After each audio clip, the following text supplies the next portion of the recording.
എന്താടാ news? Love ജിഹാദ് പ്രമേയമാക്കിയ കേരള സ്റ്റോറിക്ക് ദേശീയ പുരസ്കാരം.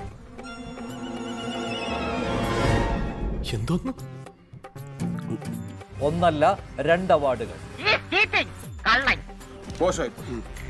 വളരെ മോശമായി. സി കേരളത്തിലും ഏഷ്യാനെറ്റിലും ഒക്കെ വരുന്ന സീരിയലുകളിലുണ്ട് ഇതിലും മികച്ച ഛായാഗ്രഹണം. 100% ഞാൻ യോജിക്കുന്നു. കേരള സ്റ്റോറിക്ക് എന്തിനു കൊടുക്കണം ബെസ്റ്റ് ഡയറക്ഷൻ അവാർഡും ബെസ്റ്റ് സിനിമാറ്റോഗ്രഫി അവാർഡും? എടാ എന്തുമാത്രം സിനിമകൾ ഇറങ്ങിയടാ. ഞങ്ങളൊന്നും കാണുന്നുമില്ല, കേൾക്കുന്നുമില്ല. ഞങ്ങൾ ബധിരനും മൂകനുമാണ്. ഇന്നത്തെ ഒരു പ്രൊപ്പഗാൻഡ ചവറ് പടത്തിന്, ചവർന്ന് തന്നെ ഞാൻ പറയുന്നതിന്. ഇതിന്റെ ഡയറക്ഷൻ നല്ലതാ. എന്താന്നടാ നീയൊക്കെ ഏത് വല്ല കാര്യമുണ്ടോ? എന്തിനാണ് ഇങ്ങനെ ഇല്ലാന്ന് നടക്കണേ? എന്റെ നാഷണൽ അവാർഡ് ജൂറി ആവുമ്പോൾ കൊടുത്ത പടം കേരള സ്റ്റോറിക്ക് ബെസ്റ്റ് ഡയറക്ഷൻ. ഏത് ബഗയിലടാ ബെസ്റ്റ് ഡയറക്ഷൻ? അയാളെ ജൂറി ചെയർമാൻ എന്നല്ല വിളിക്കേണ്ടത്, പച്ചാളം. നീയൊക്കെ എന്തോന്ന്, നീയൊക്കെ എവിടെ വെച്ചാടാ കണ്ടത് ഈ പടം?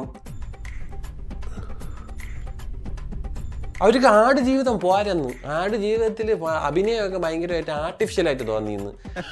എങ്ങനെയുണ്ടാളിയാ? ഗംഭീരമായിരുന്നു.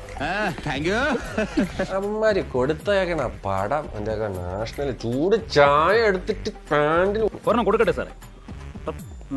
നീയൊക്കെ ഈ പടത്തിന് നീ കൊടുത്തു. ഞാൻ പറയും എനിക്ക് വേറെ, അതും അവന്റെ ഡയറക്ഷൻ എന്നൊക്കെ പറഞ്ഞാൽ വെറും കൂറായിരുന്നു. ഇനി മുതൽ എനിക്കതിന് ഒരു ചവറിന്റെ വില മാത്രമായിരിക്കും. ഒരു ചവറിന്റെ വില.